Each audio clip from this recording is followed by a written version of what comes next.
अब्दुल्लाट इथं युवकांनी साकारलेल्या बालोद्यान आणि बालगृहामुळे देशात गावाची नवी ओळख निर्माण होईल असं प्रतिपादन जिल्हाधिकारी लक्ष्मीकांत देशमुख यांनी केलं। अब्दुल्लाट इथं आयोजित कार्यक्रमात ते बोलत होते।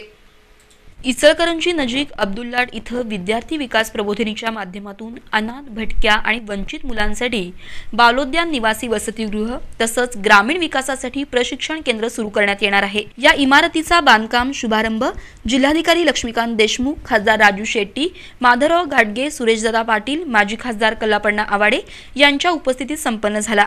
यावेळी बोलताना जिल्हाधिकारी देशमुख यांनी बालोद्यान, बालगृह आणि ग्रामनिर्मिती सर्वांगीण विकास प्रशिक्षण केंद्र प्रकल्पाच्या माध्यमातून देशात अब्दुल्लाटची नवी ओळख निर्माण होईल असं मत व्यक्त केलं।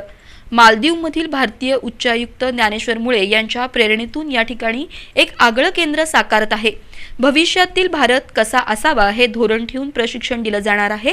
प्रशिक्षणाच्या माध्यमातून उद्याचा भारत निर्माण होण्यास मदत होईल। त्यामुळे या केंद्रात सर्वतोपरी मदतीचा हात पुढे येण्याची आवश्यकता असल्याचं त्यांनी सांगितलं। खासदार शेट्टी यांनी आपल्या मातीशी असलेलं नातं ज्ञानेश्वर मुळे यांनी दाखवून दिलं असल्याचं सांगितलं। माजी खासदार कल्लापण्णा आवाडे, माधवराव घाटगे, सुरेशदादा पाटील यांनीही मनोगत व्यक्त केली।